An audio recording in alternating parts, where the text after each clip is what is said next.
UNB, né, tinha demitido os professores, você até voltou com o Capovilla para lá para dar cursos, mas não como professores regulares, né? Você tem uma passagem pelo Rio, estou indo pela cronologia, que eu sei que você não gosta muito, mas a passagem pelo Rio anterior. Anterior à sua volta para Brasília, é isso. Você tinha ido para Brasília, aí você vem ao Rio, né? Volta para Brasília e estou em Brasília, na crise eu vou para o Rio, minha mulher vai para o Rio, tentamos arranjar trabalho que não conseguimos, aí voltamos para São Paulo, aí nasce a minha filha, e depois eu vou para Brasília, aí para o ICA, não propriamente para a universidade, mas para o ICA, convidado pela comissão de reestruturação do ICA, aí com o Capovilla. Mas isso também não dura muito tempo, não é? Isso dura, não, pouquíssimo tempo, porque o AI-5 me pegou, não me lembro exatamente quando, a lista dos 25 da USP, o que é fevereiro, março de 69, não é? Então, não, foi... Eu me lembro que durante as férias, demos aulas intensivamente para possibilitar a recuperação dos alunos de pelo menos um dos semestres. Se não me engano, tinham perdido 2 semestres. Então, foi dado, assim, todos os professores, toda a equipe, até os sábados agendava para cumprir a carga horária, tudo. E foi no fim disto que aí o AI-5 caiu em cima de mim. Então, o quê? É logo depois que você vai para Paris? Depois eu vou para o Chile. Eu não contei essa história do Chile? Eu acho que do Chile você já falou. Do Chile falou, sim. Então o Chile passamos, né? Depois, eu faço várias coisas, entre as quais trabalhar na Visão. A Visão, naquela época, era uma revista ainda, é uma revista empresarial, tudo, né? Mas tinha uma redação resistente com o Vlado Herzog, com o Fernando Pacheco Jordão e outras pessoas. Eu trabalhava com o Vlado, né? E a Air France resolveu sortear uma passagem para Paris para um crítico em atuação na imprensa, né? E foi até engraçado, porque quando eu recebi o convite para participar de um almoço, eu já não sabia, mas o almoço onde havia o sorteio caía exatamente no dia em que eu tinha que dar uma aula, acho que é em Assis. Eu também fiquei muito ligado. Não, em Assis não, porque já tinha o AI-5 aí. Bom, enfim, eu tinha que dar uma aula qualquer lá dentro do estado, né? E aí eu mandei uma carta para ele, dizendo, lamento muito, mas tenho compromisso justamente nesse dia, etc. Né? E aí houve o almoço, eu fui sorteado, né? E o diretor da Air France, cujo nome eu não lembro, ficou irritado pela minha ausência e disse que eu, sendo ausente, não queriam sortear um outro nome. E aí parece que houve uma intervenção do Kakov, né, a meu favor, e depois o secretário do diretor disse, não, mas ele escreveu, ele justificou a ausência dele. Então o diretor da Air France disse, então tá bom, então a passagem é dele. Né? E isso, o que, 73 talvez, não é? Então, isso é o meu primeiro retorno à França, depois de 1949, quando chegamos aqui. Mas é só uma visita? Você não fica na França? Não, porque eu estava casado, tudo, não. Eu, no momento, eu não sei muito bem se nessa primeira volta ou na segunda volta, né? É que a gente tem uma dúvida em relação a um possível autoexílio seu em Paris. Não. Não. Não. Isso eu nunca pensei em exílio, não, absolutamente não. Tem um momento, eu não sei se foi a primeira viagem que eu fiz ou a segunda viagem que eu fiz, em que eu vou a Paris, encontro um crítico de cinema que eu já conhecia de correspondência, né, que me diz vai haver em Argel um congresso de cinema do terceiro mundo. E aí ele me dá umas dicas, etc., e consigo uma passagem para Argel com hospedagem por tempo do congresso. Né? E foi aí que, enfim, tinha cubanos, tinha palestinos, né? Conheci bastante gente, e era numa época em que o Niemeyer estava construindo a Universidade de Argel, de Argélia. E aí eu conheci um arquiteto do Niemeyer, né, que é um carioca, casado com uma francesa, e que é uma grande casa, né? Então, por que você não fica? Aí eu acho que eu acabei ficando uns 2 meses em Argel, uma coisa desse tipo, não é? Não sei, talvez não tanto, mas enfim, fica um bom tempo em Argel. E aí voltei para Paris e voltei para o Brasil. Curioso isso, né? Porque um congresso de cinema do terceiro mundo, mas e você, né, naturalizado brasileiro, então tendo visto o cinema novo e tudo que acontecia aqui, né, na América Latina em geral, sei lá, Fernando Big na Argentina, mas voltar para Argélia, ir para Argélia, isso não fez você se sentir um pouco do outro lado? Sei lá, voltar como descendente de colonizador? Não. Olha, não sou como descendente de colonizador, mas a segunda mulher do meu pai era de Argel. Mas eu, pessoalmente, acho que o colonialismo é problemas de gerações anteriores. Eu não sinto nenhuma culpa. Né? Essa questão do colonialismo, da culpabilidade, existe na França de uma forma muito intensa. Você pode ter um papo meio político com uma pessoa e, de repente, numa virada qualquer de alguma frase, você vê que não é bem isto, inclusive por parte da esquerda, ou principalmente por parte da esquerda, porque a direita tem posições mais claras, não é? E a esquerda não consegue resolver. Agora, eu, pessoalmente, não.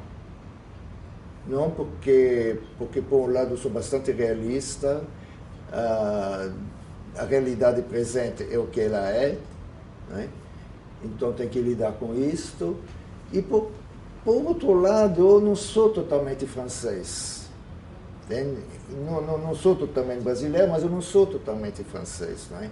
Então tem uma série de valores franceses, a Joana d'Arc, não sei o quê. Toda uma formação literária minha é francesa, isso, né? Mas não me sinto muito ligado a isso, entende? E no caso específico argelino, é que eu acho a culpabilidade de má fé. Entende? Inclusive, eu digo isso, talvez eu não dissesse em Paris, mas de uma amiga minha, muito chegada, que é minha amiga em Paris, né? E quer dizer, essa história de que quando tem sei lá, violência urbana que envolve argelinos em Paris, etc., não é? Bom, nós merecemos, depois de tudo que nós fizemos. Agora, esse nós, não, especificamente, não sou eu, não é? E isto se repete muito. Outra amiga, assim, o recalque. Aí não uma amiga, ao contrário, que não quer reconhecer a culpabilidade, você entende? Mas ela vive culpada por causa dos árabes, não é? Então ela cria uma camada de verniz em cima dela. Coisas que eu vi, encontro com o argelino na rua, você entende? Um insulto, uma coisa desse tipo, a maneira como eles reagem. Então eu acho que eles estão muito longe de ter e não tem essa atitude em relação aos negros. Tem muita gente, não é? Da África Negra, em Paris, na França, ou descendente, não é? Mas essa culpabilidade é essencialmente em torno dos argelinos. Não é? Eu tenho um amigo tunisiano, por exemplo, não tem problema, marroquino, tunisiano, não tem problema, não é? Mas é com Argel. Eu reli sua entrevista a anterior, vi que você fala que você resolveu escrever sobre o cinema brasileiro ou se deter mais no cinema brasileiro em algum momento lá atrás porque se pensou como crítico e que a sua crítica não atingiria as pessoas que estão, né, para além o meio da... de criação, o meio de produção, não é? Isso. E aí, depois de muito pensar e publicar livros, artigos, críticas sobre o cinema brasileiro, você se interessa por Kiarostami, né? Que aí também a gente pode falar que... Bom, olha, o Kiarostami é o seguinte, não é? Na minha cabeça, eu fiquei muito impressionado pelos primeiros filmes do Kiarostami e alguns, como o Gosto de Cereja, assim, Impacto Violento, o 10 que eu vi com a Tata Amaral, saímos de lá, tem um impacto violento, não é? Mas eu não cheguei a fazer uma pesquisa sobre o Kiarostami, você entende? É um trabalho totalmente diferente do que eu tinha feito. Inclusive, tinha saído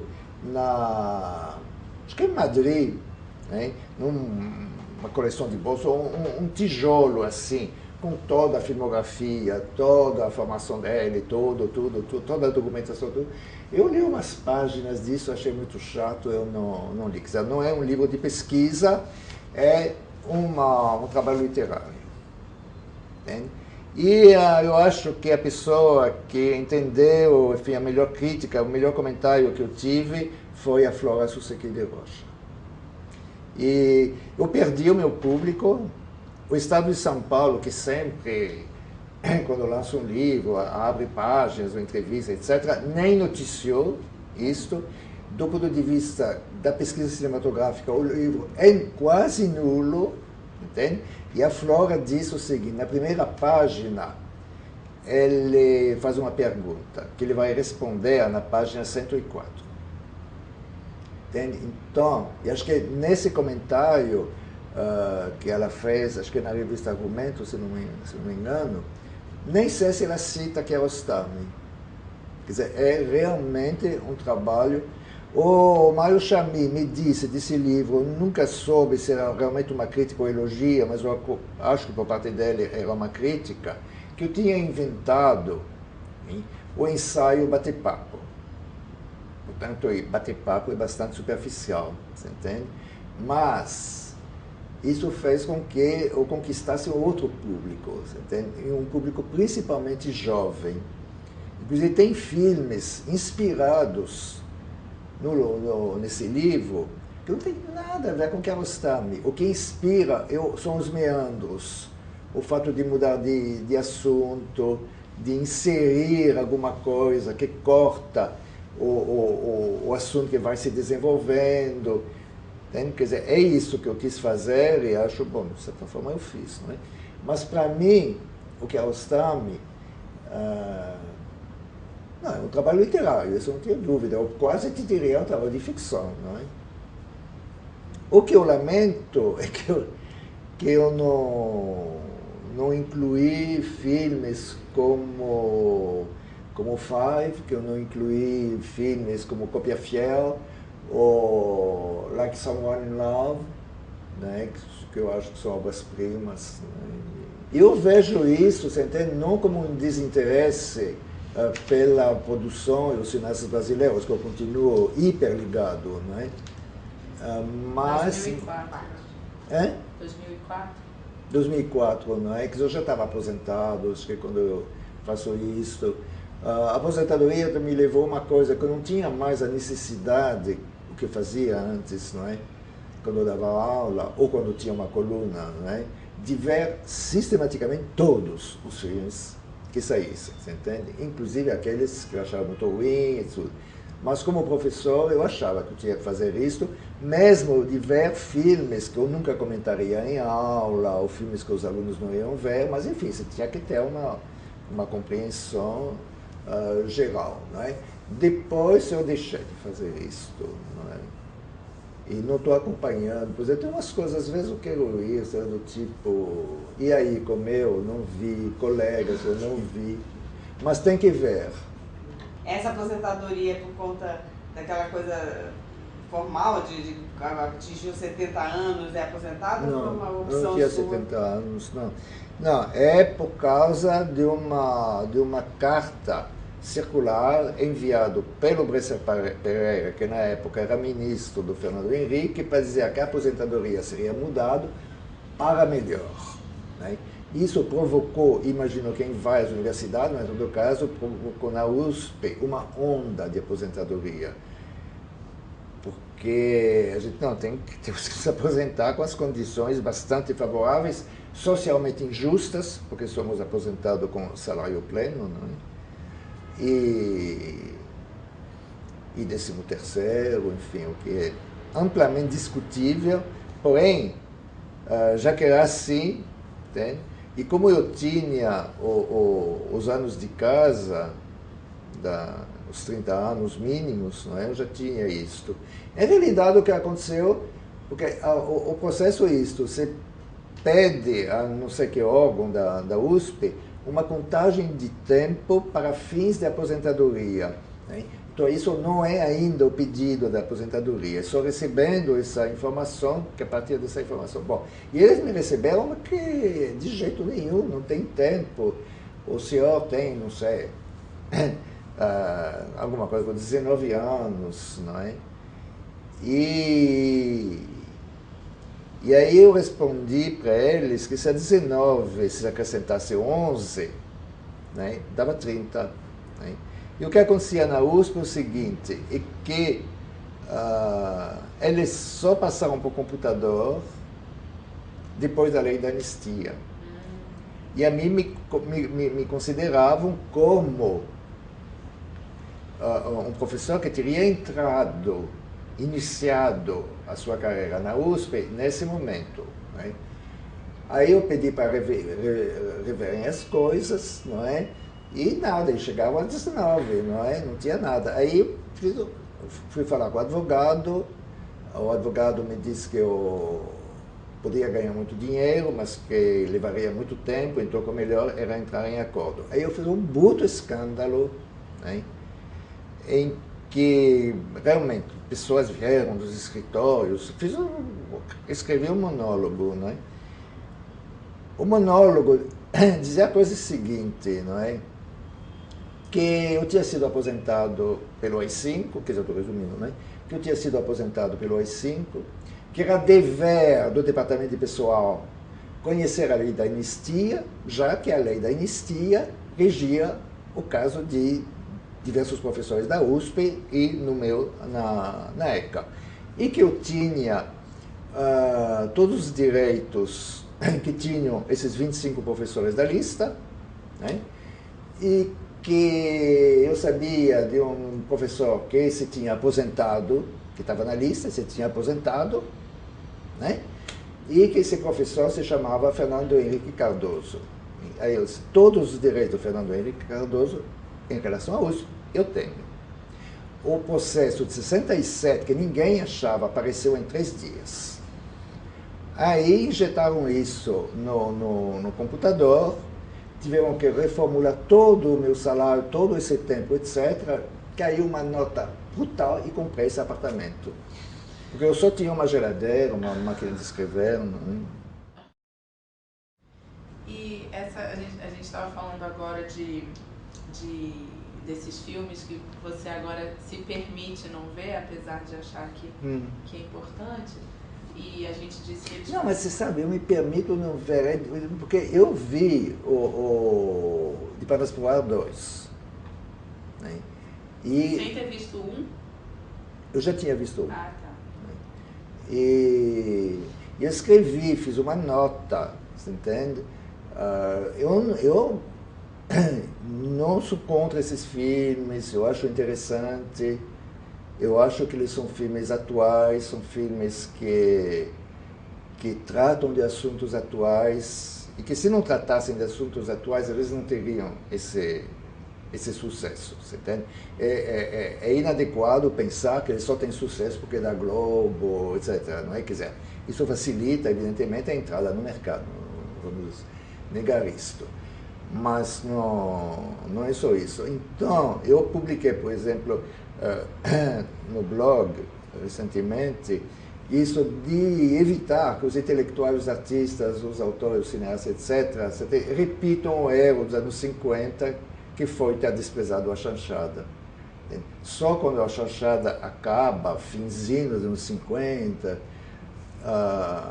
acho que o último filme do Watson Macedo, em 61, uma coisa aí, alguns anos depois, a elite, os intelectuais, não é, acham a chanchada fantástica, entende? O Zé Celso acha que a cena do balcão do Candeotelo e do Oscarito é uma obra-prima.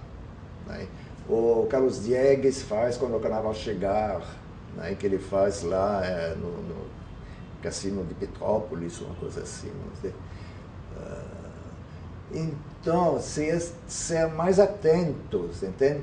E evitar certas atitudes que estão tendo alguns cineastas de pensar que esses filmes embrutecem as pessoas, entende?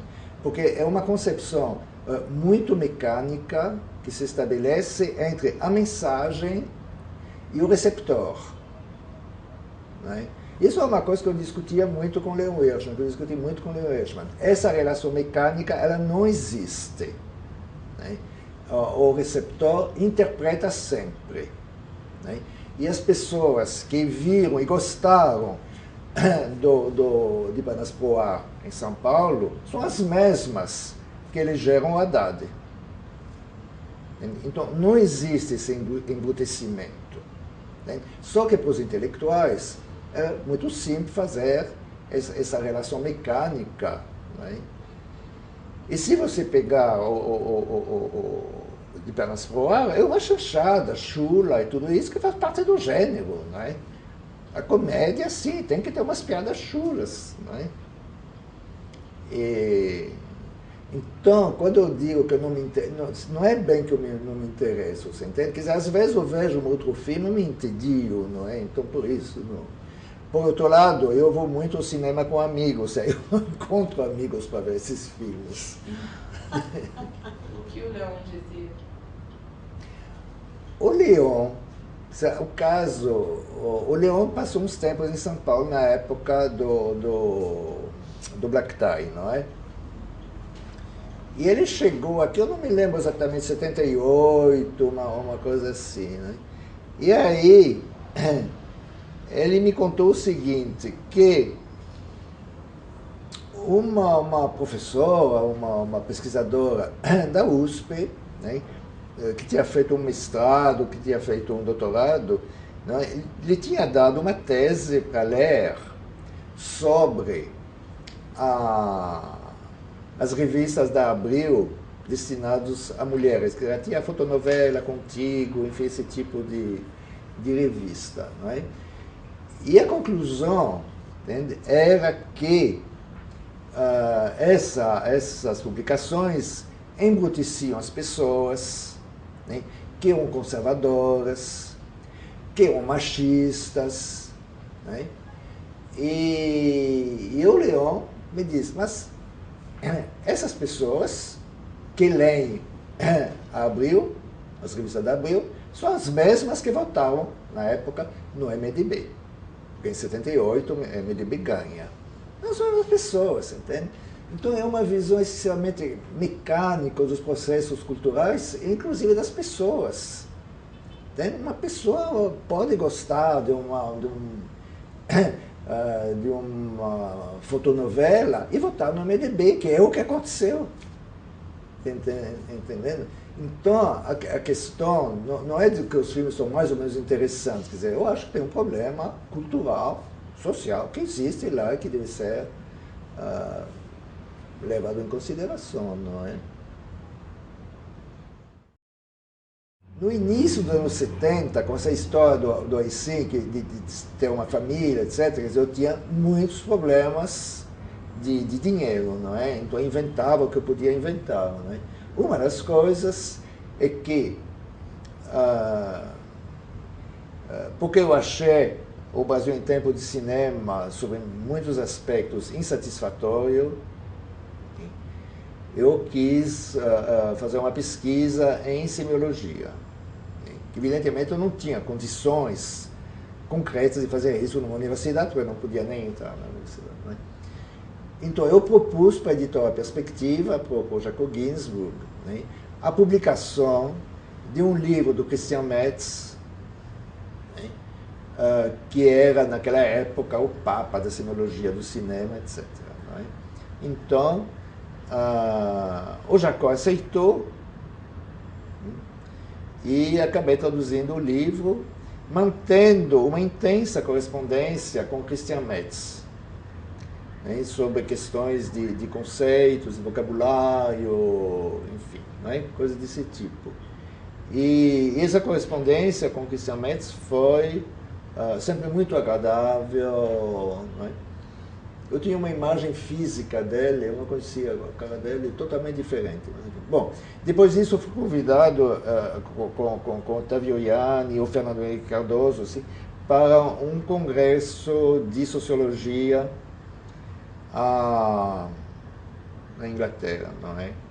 Aí, na volta, eu fazia sempre isso, não é? Quer dizer, sempre dava um jeito de fazer a volta para Paris e aí passar um tempo, uma semana, mais ou menos assim, em Paris, não é? E aí eu pensei, pô, seria legal se eu conseguisse ficar um tempinho maior em Paris, não é? Aí eu fui procurar o Metz, né? E aí achei estranha a cara dele, porque não era a cara que eu imaginava depois de ter lido os livros, né? Eu disse, bom, eu quero trabalhar com você. Né? Aí eles, não, mas tá ótimo, né? Propõe alguma coisa, né? Eu disse, bom, tem uma coisa, não é? Isso foi 80, por aí, não é? Tem uma coisa, eu não gosto de semiologia, não me interesso por semiologia, que eu tinha traduzido o livro dele, não é? E é outra coisa que eu quero fazer, não é? E ele me diz, mas tudo bem, a semiologia já está de muito ultrapassada, né? Nem eu faço mais semiologia, estou trabalhando em psicanálise, cinema, psicanálise, não é? E aí comecei a escrever o que viria a ser os cineastas de Imagens do Povo, e aí tive uma bolsa, escrevi no Brasil, mas eu finalizei na França e eu tive uma bolsa de, não sei, 2, 3 meses, ou talvez mais, para finalizar o texto com o Metz, né? E isso me deu o que na escola se chama o diploma. Esse diploma, quer dizer, essa dissertação, esse trabalho, ele não tem nota. Ele tem várias categorias que te classificam, né? Desde recusado, ou a reestruturar, etc., até o máximo, que é ser convidado para continuar os estudos na escola. Né? Então, fui convidado para estudar os estudos na escola. Né? O que achei ótimo, porque fui julgado por Pierre Sorlin, Gérard Genette, que eram... E aí eu propus um tema para o Metz, mas acabou não dando certo, eu não fiz. Não é? Quando eu cheguei aqui, eu pedi que a revalidação do diploma fosse feito com com nível de doutorado. Porque o diploma da escola é muito mais do que o mestrado aqui. Entende? E quando eu ia aceitar a equivalência a nível de mestrado, que é o doutorado, a USP recusou. Então, então tudo bem, eu fico com o diploma de Paris e fica nisso mesmo. Bom, nisso tudo, o diretor do departamento, que é o Penuela, né, acaba caindo depois de 17 anos de reinado, né, e entra a Dora Moron. Com a entrada da Dora, o departamento se transforma totalmente. Não é? Ela faz uma espécie de revolução lá dentro, muda tudo. Bom, e ela percebe que, pela política da reitoria, a reitoria está enxugando o corpo docente. Então, tem contratos não renovados, etc. E já se atacavam não sei que categoria de professores. Né? Quer dizer, bom, a próxima categoria vão ser os professores exatamente contratados, convidados, enfim, o que eu era, não é? Então ela me levou a fazer o doutorado.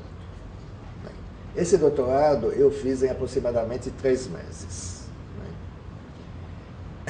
Eu fiz o seguinte, apresentei um memorial à primeira congregação da escola e depois pedi no Notório Saber.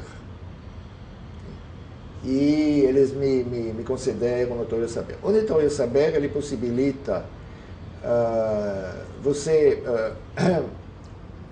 digamos, entregar o seu trabalho à banca diretamente, sem orientador, sem curso, sem absolutamente nada. Bom, como eu tinha um trabalho já feito no computador, né, sobre o conceito de autor na política dos autores, especificamente no cahier de cinema, e que esse trabalho eu tinha trabalhado muito, eu tinha checado umas coisas em Paris, né, como uma pessoa inclusive, que tinha escrito naquela época no cahier. Eu estava muito seguro desse trabalho, mas esse trabalho era curto. Né? Então, fui catar outras coisas que estavam no computador, até fazer um volume. E fiz. Né? E apresentei isto, então, como tese, digamos assim, de doutorado. A banca achou o seguinte, que eu não podia ser arguido, né, devido assim no Notório Saber, e que no fundo eu era vítima de uma situação de opressão, porque realmente eu tinha começado a fazer a pós-graduação 20 anos antes, não é? na UNB. Um dos professores da banca era o João Alexandre Barbosa, que era da UNB, que saiu ao mesmo tempo, e que é o professor com quem eu fiz um estudo de literatura francesa no quadro da pós-graduação da UNB naquela época, não é? E havia, bom, outros professores, e esses professores decidiram que, por ato político, eu não seria arguido. E a única pessoa que não quis entrar nisso, o Sabato Magaldi, que me arguiu e me fez uma enorme crítica, né? Como foi, né? Que eu tinha esquecido a bibliografia. E não que eu não tivesse, mas eu esqueci de anexar o arquivo. Então eu apresentei uma tese sem bibliografia. O Sabato Magaldi ficou escandalizado, não é? Então, a única pessoa a quem eu tive que responder foi ele. Eu disse, não é que eu não fiz bibliografia, simplesmente eu esqueci a bibliografia, não tenho nada para dizer, o senhor tem toda a razão, mas não tem explicação, a não ser que fiz tudo isso apressado. Não é? Portanto, o doutorado foi feito. Depois, o Caio Graco publicou a noção de autor, o autor no cinema, uma coisa desse tipo. O problema desse título é que ele é genérico. Isso é um problema, às vezes, entre os trabalhos de pesquisas acadêmicas e os editores. Os editores, eles querem títulos genéricos. entende? Enquanto que meu trabalho foi essencialmente sobre uma noção de autor no quadro francês da politique des auteurs, que é um troço que marcou mundialmente os jovens cinemas, e aqui no Brasil todos passaram por isso, o Glauber, todo mundo, não é? Então não era só para mim um estudo francês, isso também era para cercar exatamente esse conceito, que metodologia se usava para construir esse conceito. Aí eu estudei um livro escrito sobre Hitchcock, que eu acho que a metodologia está claríssima, não é? E aí eu passei a ser o crítico contra os autores. Os alunos da ECA ficaram irritadíssimos comigo, né? Porque eu já tinha problemas com eles, porque parece que só de fazer um vestibular para a ECA, cinema, já faz que o cara ou a cara fique o autor. É uma obsessão essa autoria. Então eu já tinha problema lá, não é? Mas o meu trabalho não era tão genérico assim, era um caso muito específico de uma noção que foi se construindo, aqui em realidade se constrói desde os anos 20, mas que depois foi se fortalecendo, logo depois da guerra, por uma série de questões culturais internas, não é? Bom, então o doutorado foi publicado dessa forma. Mas não é um livro de que eu gosto muito. As duas partes seguintes eu não gosto, né? A parte do que é de cinema que eu não releio nunca, não é? Mas até agora gosto, acho que deve ser legal. Não é? Na época do Liberdade de Imprensa e outros filmes, aliás, eu discutia muito com João Batista. Tinha um meio movimento que envolvia alunos da ECA, se não me engano, que é o chamado cinema de rua. Bom, isto o João Batista deverá falar muito melhor do que eu sobre isso. Agora, esse cinema de rua, João Batista e eu discutíamos muito isso na época mesmo de fazer os filmes, bem antes do meu livro, né? E a gente comentava também filmes que estavam sendo feitos mais ou menos sobre esse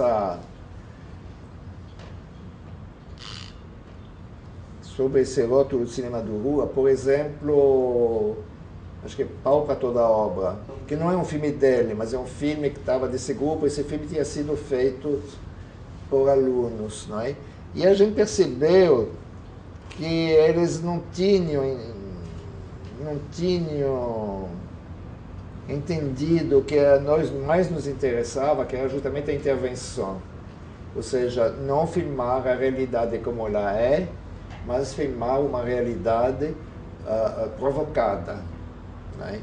Enquanto que eles estavam fazendo filmes absolutamente naturalistas, né, sobre a miséria.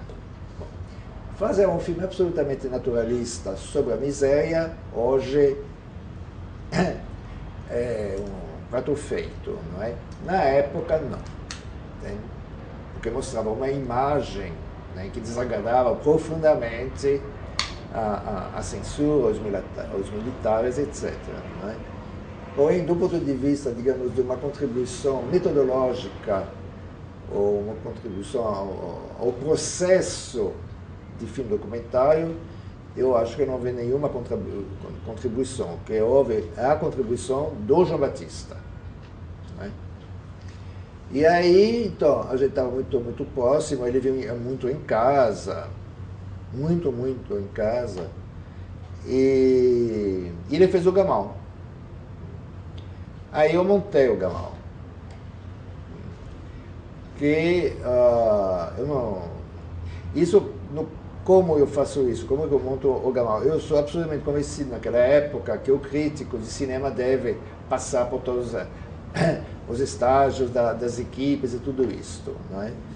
E para Batista, ele preferia que o filme fosse montado por uma pessoa que estivesse ligado a ele, mas que não estivesse ligada à narrativa cinematográfica que vinha, que ainda era dominante, não é? Principalmente em São Paulo, né, em que não houve cinema novo em São Paulo. Não. Portanto, todo o trabalho do Escorel, essa montagem inteira em transe, quer dizer, um trabalho absolutamente fantástico de renovação criado pelo Escorel nesses anos, isso em São Paulo não repercutiu. Não é? Quer dizer, virá a repercutir, mas naquele momento acho que as pessoas não percebem que é uma nova montagem. Não é? Então, a montagem foi feita da forma seguinte: eu estruturei, coloquei os planos em ordem, né? Algumas coisas eu cortei, outros planos eu não cortei, né?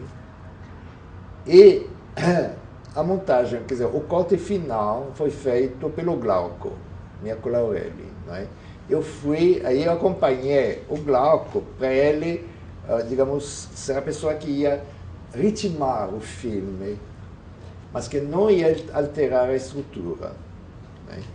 Então, nos créditos aparece assim, o Glauco como montador, que é justo, e eu como assistente dele. Né? Mas aí foi um trabalho de montagem mesmo, de ficar vários dias na mesa de montagem, colar os planos, tudo isso. Naquela época, não é colar mesmo, não é? Era celuloide. Não é? Depois, então vem o AI-5, etc. Não é? E o João Batista é convidado pela Comissão Estadual, municipal, não, Comissão Estadual de Cinema, a realizar uma história do cinema paulista. Né? Naquela época, o Francisco Luiz de Almeida Salles é, se não me engano, presidente da comissão, né? E ex-governador Batista. Né? E não sei, quando o convite ao Batista foi feito, se eu estava em São Paulo ou não. Em todo caso, eu volto a São Paulo, né? E aí o Almeida Salles me procura e me diz que ele gostaria que eu trabalhasse com o Batista, sabendo que as minhas condições políticas eram bem difíceis. Né? Portanto, o meu nome não podia aparecer. Então, o contrato com a comissão foi feito com uma outra pessoa. E os cheques eram emitidos por outra pessoa que me repassava o dinheiro. Então fizemos o Policeia Fantástica. Eu não sei se é um muito bom filme, hoje eu revi há algum tempo atrás, tem uns trechos profundamente irritantes, acho que não é um bom filme. E depois fizemos A Esperança Eterna.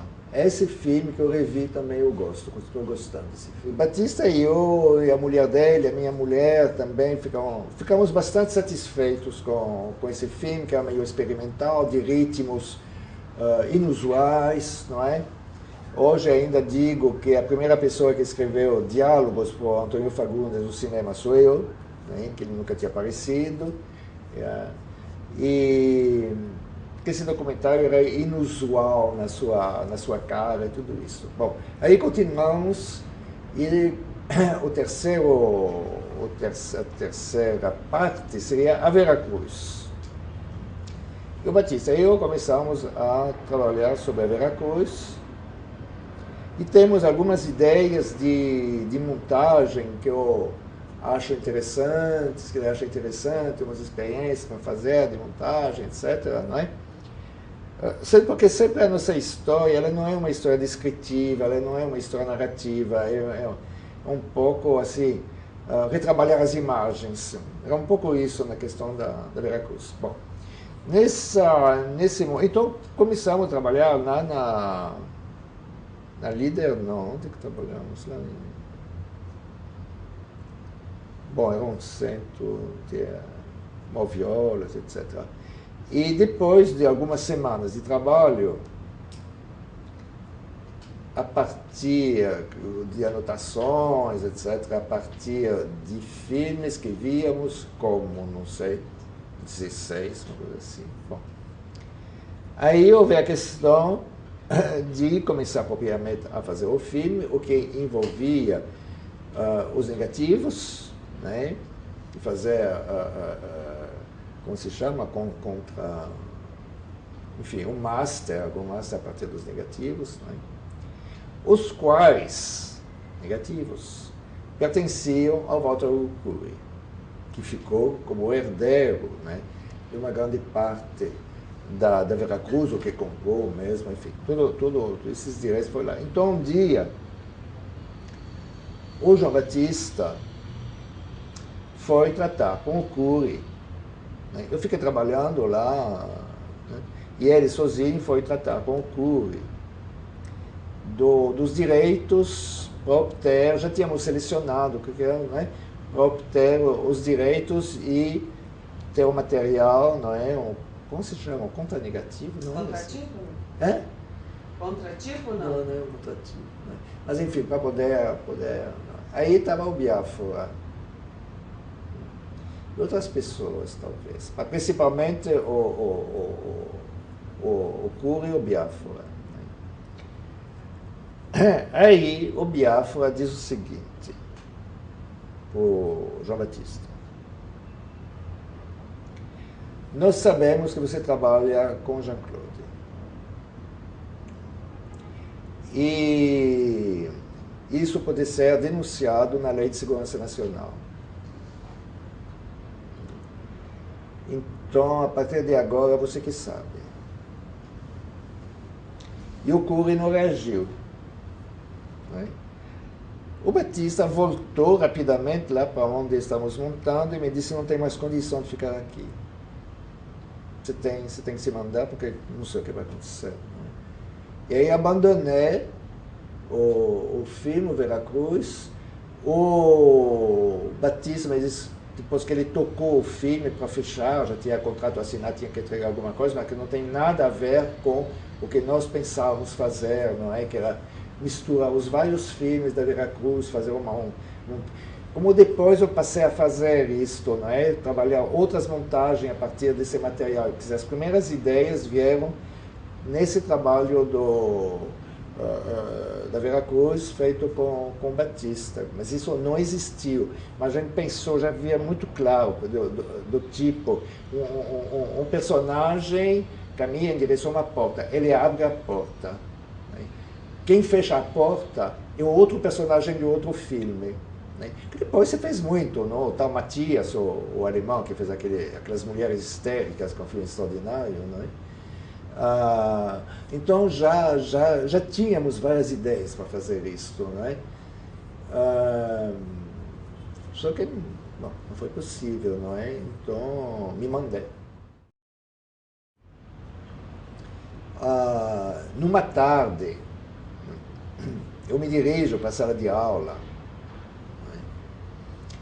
e a Dora me diz, antes de eu entrar na sala de aula: escuta, a reitoria tem uma verba para pequenas pesquisas.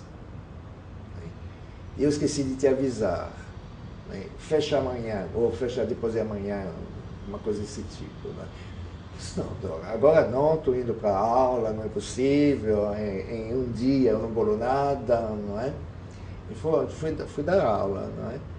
E quando eu voltei para a minha sala, depois da aula, eu pensei, não, também é uma besteira, não é? Escrever qualquer coisa, não é? Bom, se não leva, não leva, não é? Mas não tem o que perder, não é? E aí eu escrevi alguma coisa que seria um levantamento digamos, da representação de São Paulo no cinema paulista, né? O que provavelmente teria a forma de um catálogo, de uma listagem, por exemplo, sei lá, o Viaduto do Chá, onde ele aparece, as várias épocas do Viaduto do Chá no cinema paulista, coisas desse tipo, não é? Enfim, eu escrevi também que ganhamos, não é? Então, isso é bastante importante, inclusive na minha maneira de funcionar. Eu funciono muito por estímulo de outros, de pegar não é? Aí, eu, depois de ter recebido esse dinheiro, que possibilitou comprar uma televisão, que possibilitou ter um certo dinheiro para fazer copiagem em fita magnética, não é? Em VHS, coisa desse tipo, não é?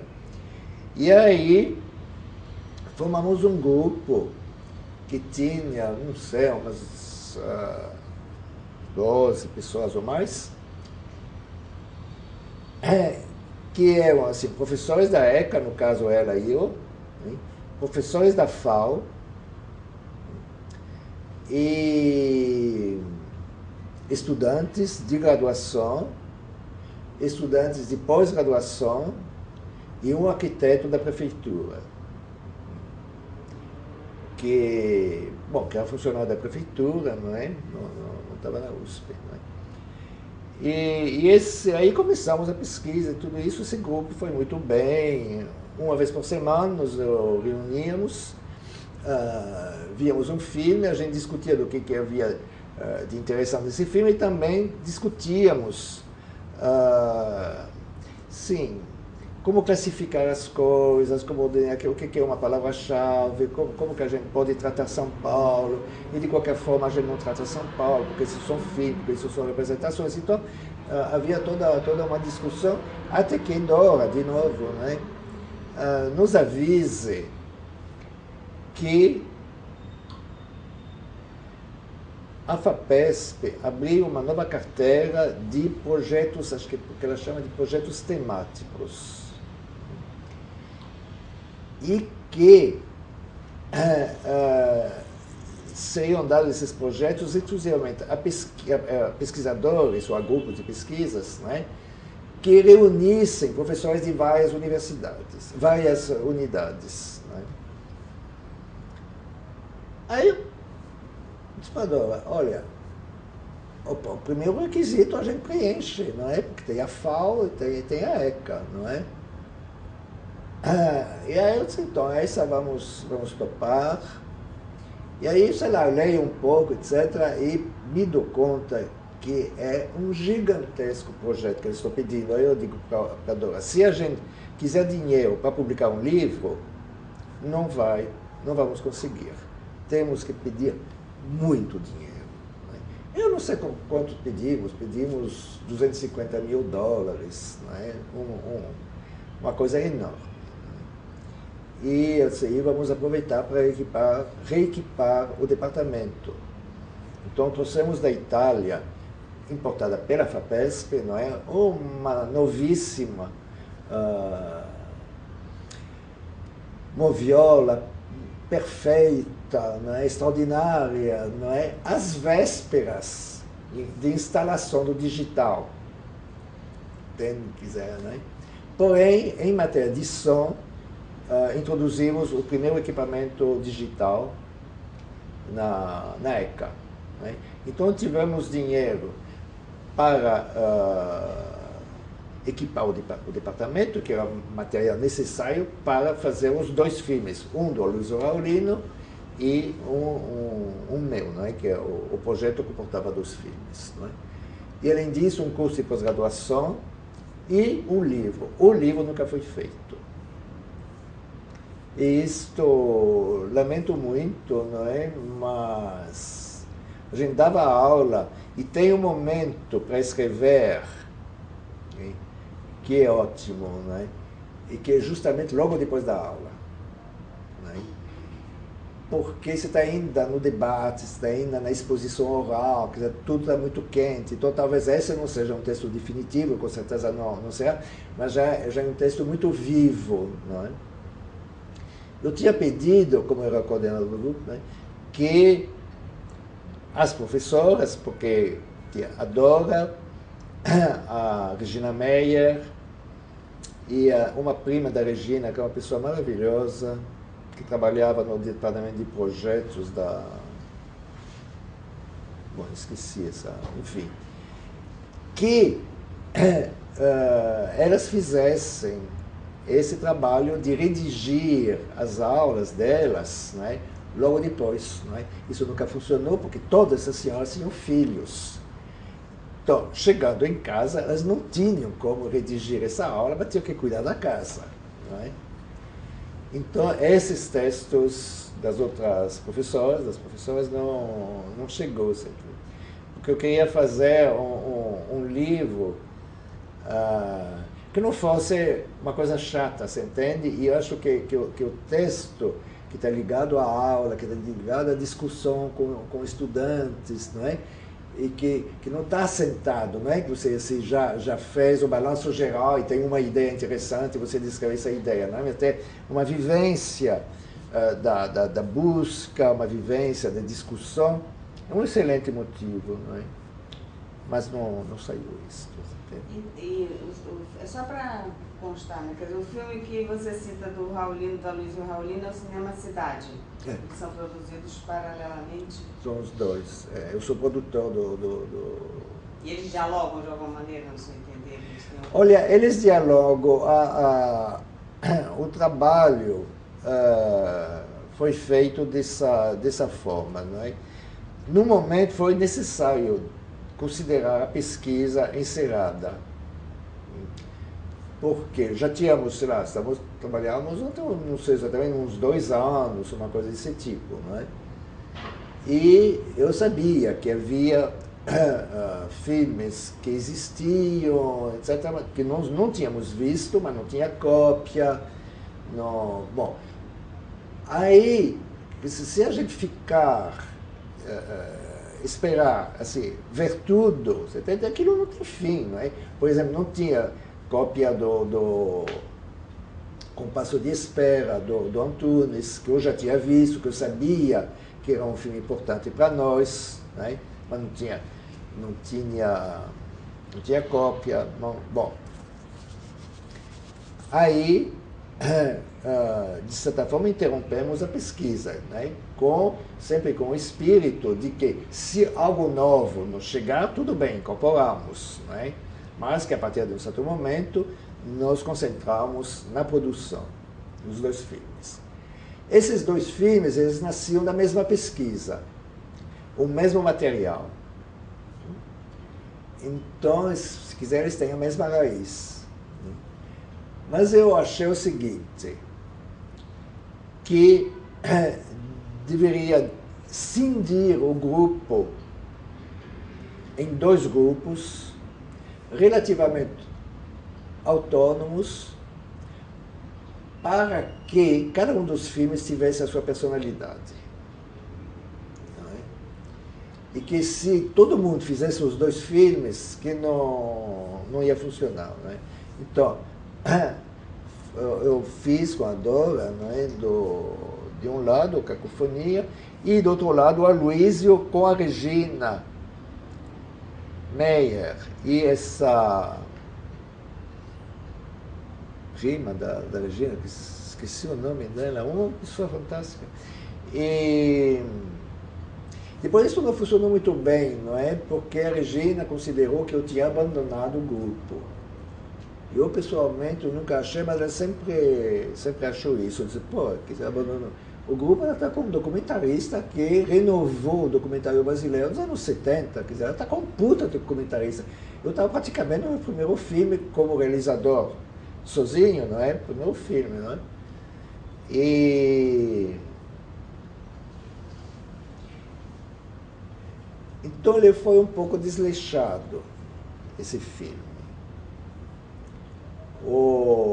Eu sentia que o Aloysio não montava, estava filmado, mas ele não montava. E eu tinha prazos com a FAPESP, né? Prazos que já tinham sido esticados e mais esticados, etc., né? Mas tinha chegado a um limite em que eu não conseguia mais dilatar o prazo, né? Então, eu disse para ele, um dia, não é? No fim de semana, né?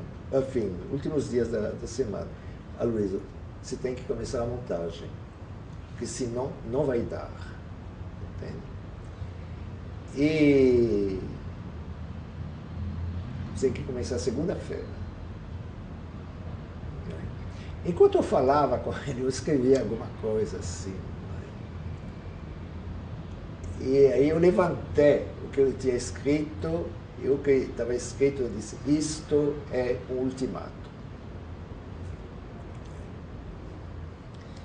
Aí ele disse, nunca aconteceu isso comigo. Saiu do banco. Nunca aconteceu. Segunda-feira na Moviola.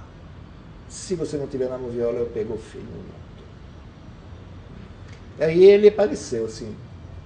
Não tinha muitas ideias para montar, mas a Dora trabalhou com ele. E a Regina nunca apareceu na sala de montagem. Não. Então essa parte aí também não funcionou muito bem, e para dizer a verdade também nada disso foi muito discutido entre nós, sempre houve assim uns malestares, apesar de que adoro a Regina, de vez em quando a encontramos, não é?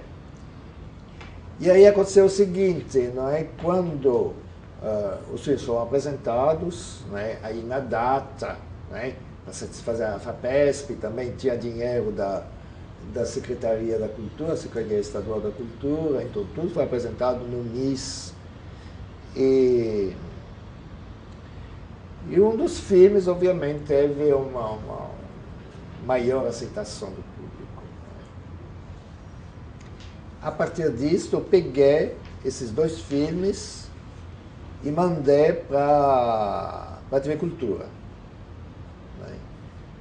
E, enfim, com todas essas coisas, que esses filmes, eu não tinha os direitos dos trechos usados, né, para transformá-los em objeto comercial, né? Quer dizer, não podia vender isto, né? Mas a televisão educativa podia, sem problemas de direitos, né? E aí eu recebi um telefonema me dizendo que o Cacofonia, tudo bem, tinham gostado muito, etc., mas me perguntaram se os dois filmes formavam um pacote. E eu queria empurrar o Cinema Cidade, não é? Mas aí eles me disseram que o pacote eles não aceitavam. Eles só ficariam com o filme. E então, no momento, pensei, me lembro exatamente, pensar rápido nesse momento, ou fecho o caminho, ou pelo menos abro o caminho, é isso que dá para fazer, então é isso que vai ser feito. Isso também um certo mal-estar. Aí, como o Cacofonia tinha 40 minutos, né, que é uma duração esdrúxula para um filme, né? A TV Cultura não tinha como fazer um programa de 40 minutos, né? O programa vai ser 50 ou vai ser 30, o quê? 52 ou 26. Pois é, não é exatamente isso.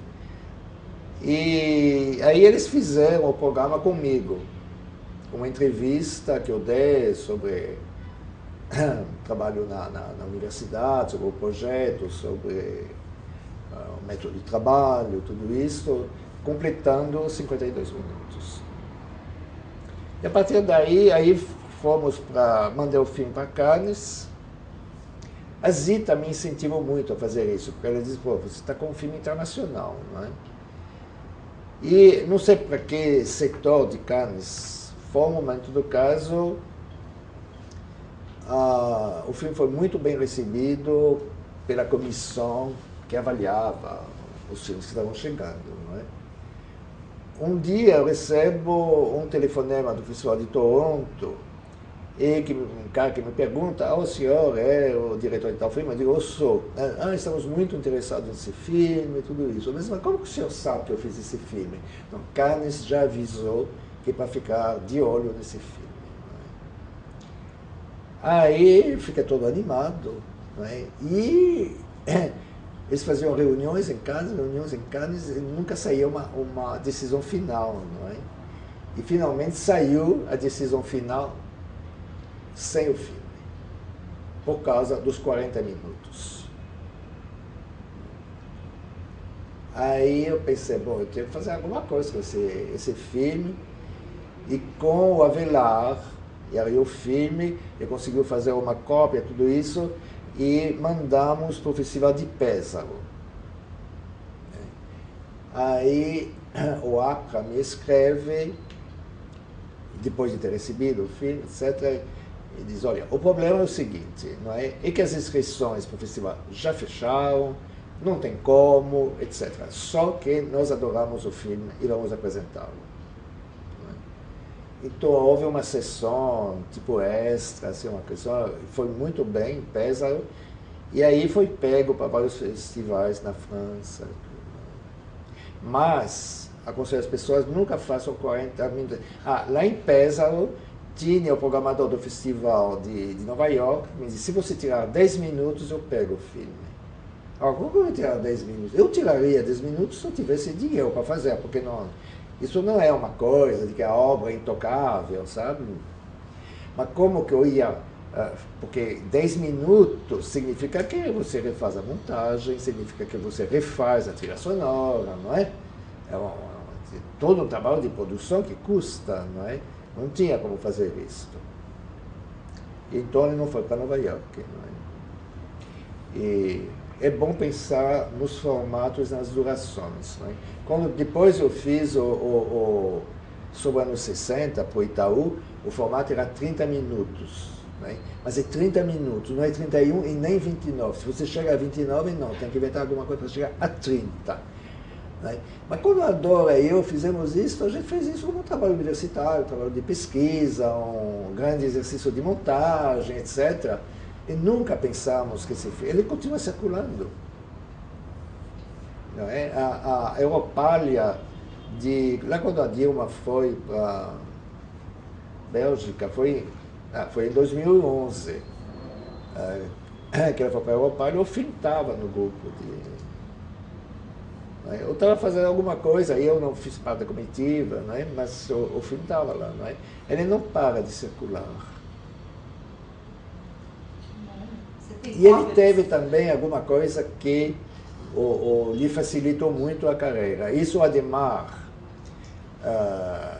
de Oliveira, lá atualmente do Itaú, percebeu isto e ele, antes de eu viajar para a Europa, ele me disse o seguinte: estamos em 1995, é o ano aniversário, o século do cinema. Então, faça o seguinte, não dê entrevista sobre São Paulo, não fale de São Paulo, só fale da montagem, né? E isso vai pegar. Então, o filme começou a circular como um filme de montagem, que evidentemente o assunto era São Paulo, não é? Ou pelo menos a representação cinematográfica de São Paulo, né? Mas o Ademar me orientou muito bem nisso. O Ademar é muito, muito, muito fino, muito perspicaz. E a outra coisa que eu achei curioso enquanto você estava falando é que esse recorte que a gente fez para o projeto, que é de uma geração específica, é muito masculino, né? Muito masculino. E as mulheres quase nunca entram nesse circuito. No Rio, então, o cinema novo, zero, né? Não tem. O Clube do Bolinho. Total. E aí o primeiro que falou um pouco, mas as mulheres aparecem nessas questões de naquela época eu não podia aceitar isso porque eu tinha família, ou são coisas até que você falou, mas você falou. A minha mulher e a mulher do João Batista acharam muito interessante. A sua mulher aparece na primeira entrevista, né? Ela aparece nas suas falas, que é uma coisa incomum. Né? Mas tem essas parcerias, né? Muitas são produtoras, são envolvidas. Sua ex-mulher era professora também, né? Tinha uma jovem fotógrafa que era filha da Amélia Toledo. Na época era muito jovem, não é? E foi ela que me relatou isso. Né? falou com Capovilla, né? Acho que ela fez o Steel de Bebel, e que ela queria se tornar fotógrafa de cinema. Né? Depois, a evolução da carreira dela foi totalmente outra coisa, mas tudo bem, naquele momento era isso. E o Capovilla disse que isso não é um trabalho para a mulher. Tá? Não tem muitas diretoras de fotografias mulheres, mas, por exemplo, o filme que eu fiz com Kiko, a fotografia é da Julia Zack. Né? Tem algumas mulheres que estão fotografando, assim, mas tem uma presença feminina, agora que na época não existia, não é? Eu acho que tem uma coisa de época também, eu estava pensando mesmo enquanto você falava, né? O que no cinema novo, né, na geração do Rio, né, tem toda essa ligação com a Uni, né, com os projetos de levar os filmes para os recantos e de filmar nos recantos. E as mulheres tinham filhos mais cedo também, não sei o quanto, né, você falou agora de professoras na USP numa época mais recente, que sim, depois que a gente chega em casa, quem tem filho, eu consegui assistir a um filme, não é tudo verdade esse ano, porque eu tenho filho agora, é outra realidade. É outra, né? Agora você tem que esperar a pessoa crescer para você poder fazer coisas que você fazia antes ou parecidas, né? Mas é uma coisa, as mulheres aparecem muito mais hoje, de alguma forma, né? Não tem a menor dúvida, mudou tudo, não é? Inclusive, a presença da Ana Carolina é uma presença de extrema importância, ela se dizendo não feminista, e que ela não fazia movimento feminista, e que ela não fazia cinema feminista, mas que ela era cineasta. Então, acho que foi, depois do final dos anos 60, quer dizer, mais ou menos na mesma época em que o Capovilla disse que fotografia de cinema não é um trabalho para mulher, não é? É um grande momento, isso, 68, por aí, 67, 68, o grande momento como se chama, da Diniz, lá, da Leila Diniz, não é? Então, um grande momento em que, como se chama essa jornalista, Carmen, já é uma pessoa de alguma, que estava na Abril, estava na Realidade, que começa Carmen, ela escreveu muito na Cláudia, uma época. Que teve uma repercussão naquela época gigantesca. Esqueci o nome dela. Né? Eu sei quem é. Então, quer dizer, a mulher muda. Porque para o Glauber, por exemplo, a mulher é inspiradora, é a musa. E a musa tem que ficar à frente da câmera, não atrás. O Saraceni também, não é? Um grande conquistador, sedutor, etc. Não é? Agora, a mulher é... E na área de montagem, talvez não tivesse uma inserção maior, não, a mulher na área da... Olha, tinha montadoras, sim. Sempre na montagem tem montadores. Aqui em São Paulo, digamos, os montadores anos 50, os maiores, tinha aquele cara que faleceu agora, que vinha da Veracruz, tinha o Glauco, tinha o montador que acabaria montando o Bandeira Luz Vermelha, num outro estilo completamente, né? Ele muda completamente isso. Mas esses são os grandes montadores, e tem uma mulher que é a Lupe. Que são os quatro que realmente tinham essa andança narrativa da montagem no estilo dos anos 50, sabe? De construir uma narrativa, de encadear os planos. Eram essas três pessoas. Eu, com o documentário, pessoalmente, mas não vou repetir tudo isso, porque eu não acredito nessa palavra. Entende? Entende? Por exemplo, eu estava outro dia conversando, não com o Kiko, mas com um amigo meu, sobre certos procedimentos de filmagens do Kiko. E de muita gente, aliás, não é? Do Tassiano Valério, com quem comecei um filme. O que acontece com esses diretores? Não é? Que os atores representam uma cena. Não é? E grande parte do Xingu também foi feito assim. Não é? Eu falei com o Karl Hamburger sobre a função da câmera no Xingu. Não é? Então, os atores representam uma cena, né? E a câmera documenta a cena. Entende? Não é essa filmagem, né, em que o ator representa para a câmera.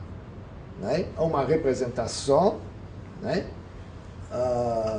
E a câmera, o que às vezes é ótimo e outras vezes não é ótimo. Não é? Mas, por exemplo, é um cinema sem subjetiva, não tem subjetiva nisso, porque essa ideia de que a câmera se coloca no lugar do personagem, como na narrativa clássica, não é? A câmera assume o ponto de vista do personagem, não é? Isso, por exemplo, no caso do Kiko, não acontece isso, você entende? Com o Pedro Jorge, sim. Ou se o Pedro Jorge, com o Marcelo Gomes também, aí você filma para a câmera, você tem tem campo, tem contracampo, enfim, tem uma série de coisas. Mas essas outras maneiras de filmar, sabe, a câmera gira em torno da gente, não é? A câmera do Aloysio no filme Fobia, não é? Ele que, você nunca sabia onde estava a câmera na época, ele não parava, não é?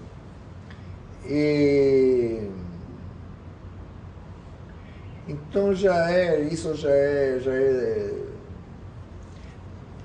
documentário. Por outro lado, essa onda do documentário assim, no Brasil, no cinema, ela se deve basicamente ou ao cine ou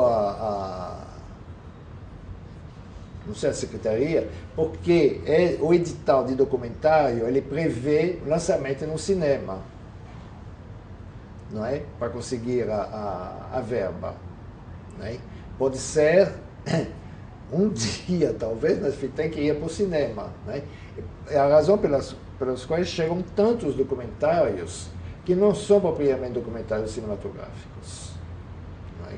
São totalmente um estilo de televisão. Não é? Mas que, em função da estrutura do edital, então, eu estava falando com o cara do Sindicato dos Produtores, chegam uns 40 ditos documentários nas telas de cinema no Brasil. Não é? Não é tudo verdade? Coutinho fala sobre o cabra marcado para morrer, dizendo a importância da sua influência, das suas críticas, né? E que ele fez o filme um pouco para ele, para você.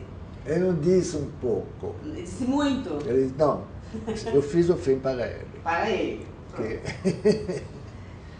Porque me comoveu muito. Quanto, digamos, ao meu projeto de crítico, né, do qual eu falei na entrevista precedente, né, de um crítico que é atuante no meio cinematográfico, que não é um crítico puramente analítico e julgador, avaliador de obras, não é? O que aconteceu com o Coutinho, para mim, é um ápice da carreira, não é? Inclusive por uma coisa, que o Coutinho era bastante amigo, aliás, principalmente da minha mulher, não é? Da Lucila. Numa época em que eu nem conhecia o Coutinho, aliás, não é? E nunca tivemos muita proximidade. Né? Não sou um cara que vai tomar pinga com o Coutinho, não é? E no entanto, há um diálogo mais profundo entre nós, muito mais profundo entre nós, do que poderia haver se houvesse, digamos, relações de cotidianidade. Há um momento absolutamente assim, surpreendente que quando sai na Folha, se não me engano, não é? O artigo sobre o Cabra, o Coutinho me liga imediatamente depois de ter lido, não é? Ele não se lembra, depois falamos sobre isso, não se lembra se imediatamente depois, enfim, depois ele me liga. Não é? E uma coisa que o surpreendeu muito, né, é que eu acabe o artigo citando Walter Benjamin. Né? E eu achei o filme extremamente bem, Walter Benjamin. Né? Eu não sabia que ele estava lendo Walter Benjamin. E ele ficou extremamente surpreso de que eu tinha botado o dedo assim, quer dizer, de tanto ver o filme, conhecer um pouco Walter Benjamin, as teorias sobre a história, tudo isso, não é? Me veio assim que esse filme era extremamente benjaminiano, não é? Então são coisas que, sabe, que acontecem, não é? De diálogo em profundidade, não é? Como se fosse assim no fundo do oceano, não é? Mas conversar assim muito pouco, não é? Quer dizer, claro, conversávamos, né? Muito pouco. Depois houve o jogo de cena, que também foi um momento muito, muito intenso de relacionamento e de percepção do filme, inclusive de uma certa intimidade que eu sinto do Coutinho no filme. Então, para mim, são grandes momentos de crítica. O que eu ia fazer com a Aloysio agora, não é? Aloysio Paulino. Nessa retrospectiva, que eu suponho vai acontecer, mas não da forma como prevista, em Belo Horizonte, no From Doc BH, o que eu ia fazer, ele ia me mandar o DVD dos filmes à medida que fossem recuperados, né, dos anos 70, ele ia selecionar uns trechos, uns temas, né, para conversar com ele diante do público.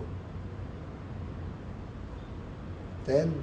Então isso muda muito a atitude do palestrante que faz uma análise disso que tem que pensar, ou que pensar sobre o filme, tudo isso. É um diálogo. E também a Aloysio é uma pessoa, um cineasta que eu intuo muito.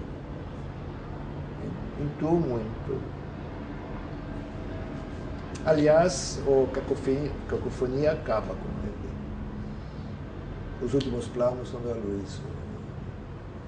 Eu, pessoalmente, eu evolui muito no sentido de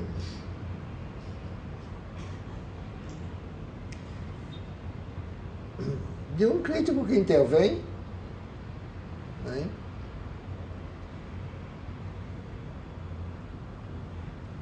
E mais recentemente com o blog, evitar um pensamento fechado, evitar o texto fechado, evitar expor uma opinião, uma ideia,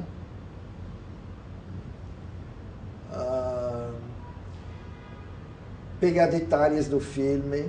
Por exemplo, eu botei uma nota agora sobre Coutinho, que se chama Coutinho e Alain Resnais. Em realidade, isso é um corte do Alain Resnais com um corte do Coutinho. Os dois cortes me parecem da mesma natureza, talvez no Coutinho ainda mais poderoso do que no Resnais, mas da mesma natureza. Não é? Então, não vou escrever sobre o Resnais, você entende? Olhei o Resnais, esse último, não é? Você ainda não viu nada. Eu olhei o Resnais através do Coutinho. É muito interessante o Resnais visto assim, não é? Mas não, quer dizer, é um texto fragmentário, né? as notas, quer dizer, houve uma retrospectiva do Coutinho no Equador, aí me pediu um texto, que obviamente eu não fiz, aí fizeram uma montagem a Ilana e a Cláudia Mesquita fizeram uma montagem dos textos sobre o jogo no blog. Né? Aí a Cláudia me escreveu: você quer que a gente monte um texto fragmentário ou que dê uma ordem argumentativa? Né? Nada de ordem argumentativa, é fragmentário. Né? Esse texto vai ser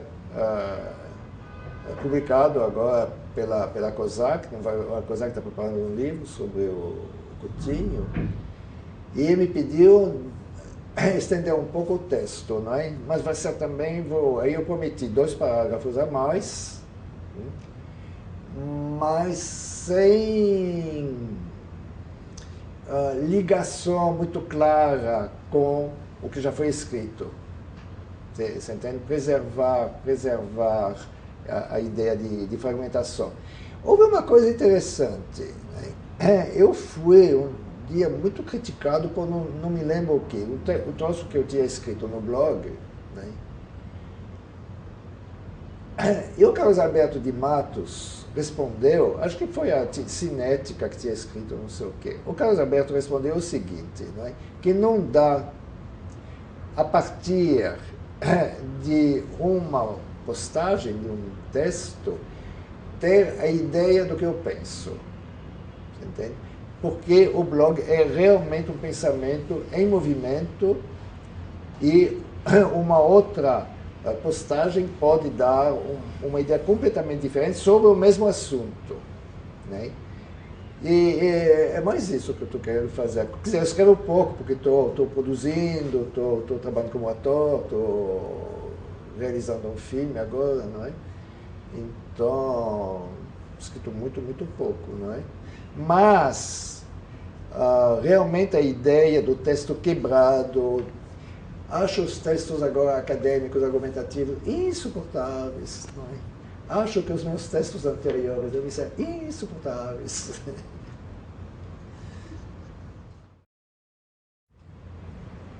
Você acha que a crítica de hoje e as produções de hoje ainda dialogam em grande medida, ou sei lá, em que medida dialogam com o cinema novo? Com o cinema novo?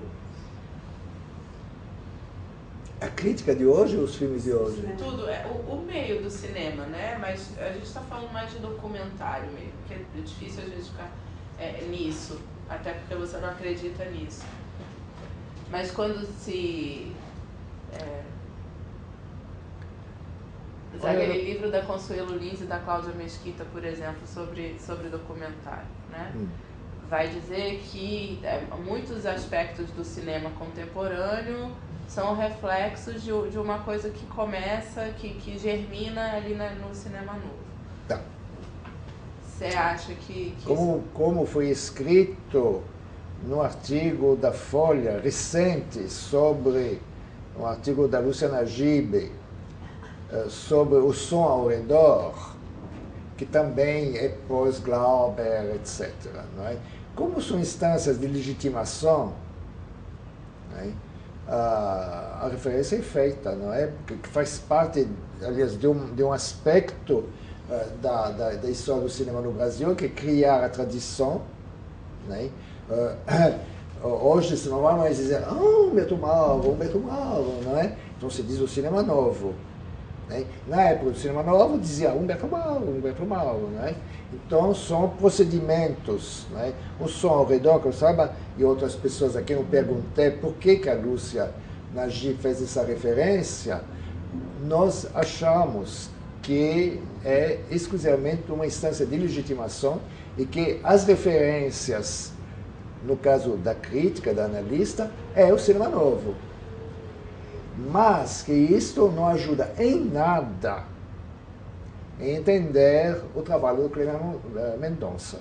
Isso eu perguntei a várias pessoas, né? O que elas tinham achado dessa referência no texto. Né? Eu acho que eu já contei isso da última vez, o grito no CCBB? Não. Não? Bom. Houve uma... Não sei exatamente, algum evento no CCBB, um ciclo, talvez do Bressane, uma coisa assim. Não há muito tempo disto. Né? E houve uma mesa de discussão, eu estava nessa mesa. Né? E falando do Bressane, exatamente, cinema marginal. Né? Bom, e de repente, tem uma moça que estava na plateia e que gritou, eu não aguento mais. Aí eu parei tudo, eu disse, a única coisa que aconteceu aqui hoje é o quê? A reação dessa moça. Porque ela vive o cinema novo e o cinema marginal como uma forma de opressão. E realmente é uma opressão. E uma entrevista que o Pedro Jorge fez comigo antes de fazer a Vermelha Luz, foi muito sobre isso, você entende?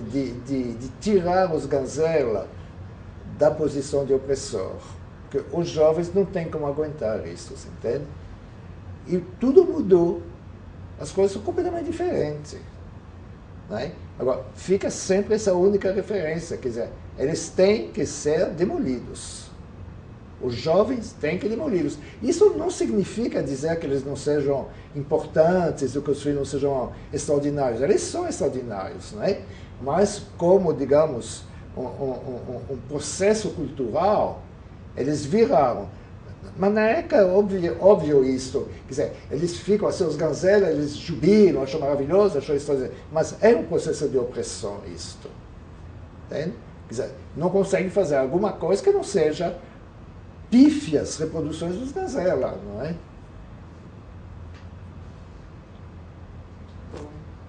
Ok? Você acredita, você falou que não acredita em documentário e em rótulo, em retomada, você acredita?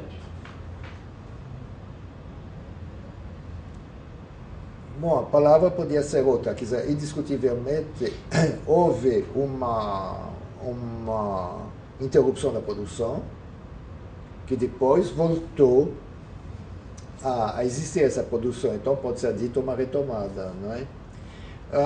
A palavra retomada, ela significa então uma ligação com o passado, não é? Quer dizer, essa vontade de criar uma continuidade pela palavra que passe por cima daquela interrupção do início dos anos 90, não é? Agora, houve uma grande mudança, sim, não é? É que essa retomada se deve muito a Lei Rouanet.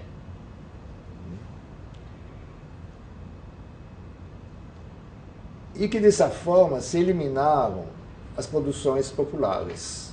Quer dizer, não tem mais chanchada, não tem mais porno chanchada, não tem mais cangaço, não é?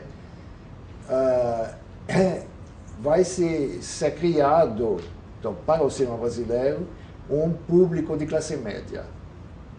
Esse público de classe média é criado, em grande parte, pelo Ademar.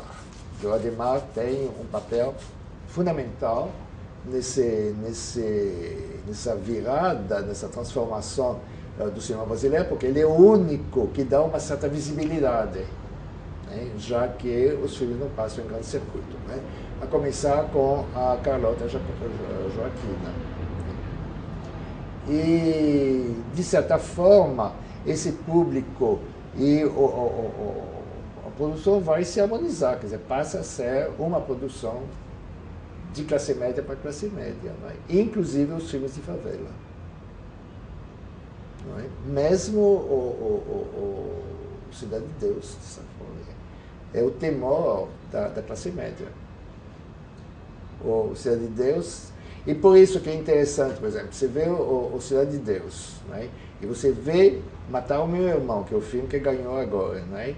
O que é um filme em que a favela é vista de fora, mesmo com toda a simpatia, não é? Não é? E o filme que vem de dentro da família vítima de violência da favela, etc. Você entende?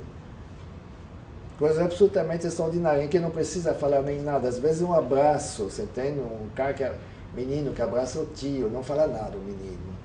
Né? Mas vivem no meio dessas balas de traficantes. Né? E, então eu acho que Ademar é um dos pilares desse momento, né, dos anos 90. Eu acredito que sem ele tudo teria sido diferente. Não sei como, mas tudo teria sido diferente. Porque não teria nem como chegar a um pequeno público. Né? Tanto mais que não havia mais rede de cineclubes, como houve em outras épocas. Não é?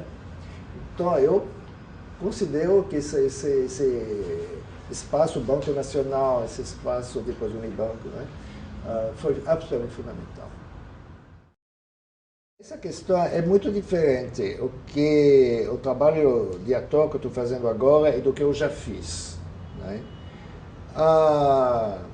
Inclusive ontem no velório do Aloysio, encontrei um cara bastante gordo que eu não reconhecia e ele me disse: fizemos o PS juntos, não é? Que é o filme do Romano Sage, não é? E ele era, não me lembro que ele era assistente de fotografia, uma coisa desse tipo naquela época.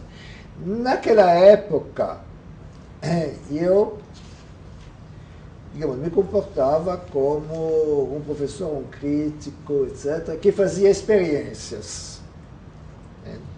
E que conhecia um pouco por dentro, e que eu acho que sempre enriquece a crítica, ou pelo menos do meu ponto de vista, não é?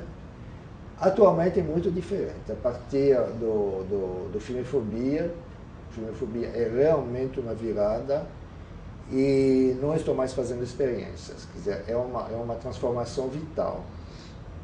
Não é? E vem também com essa questão do envelhecimento.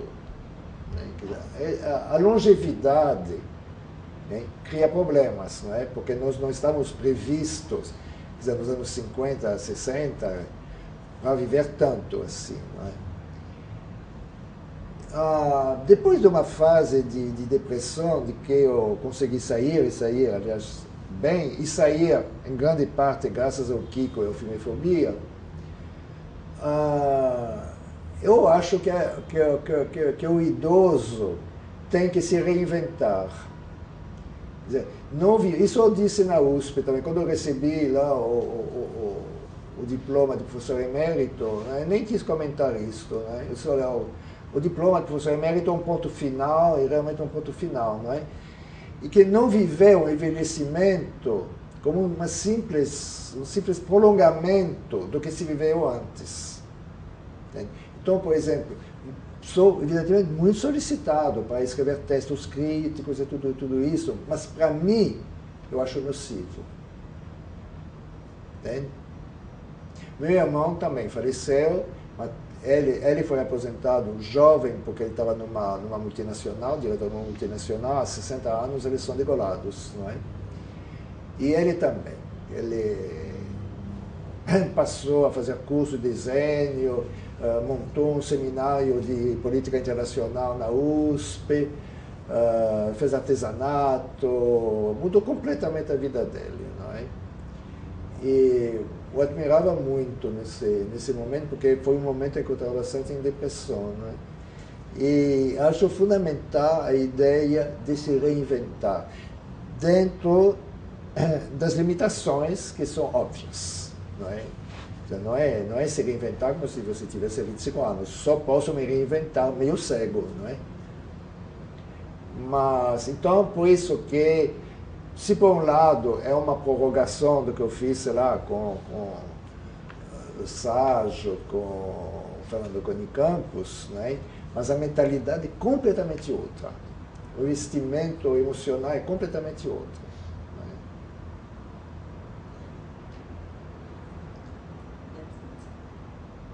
É isso? Você quer falar alguma coisa que a gente não assim, uma mensagem para o povo brasileiro? O que você quiser.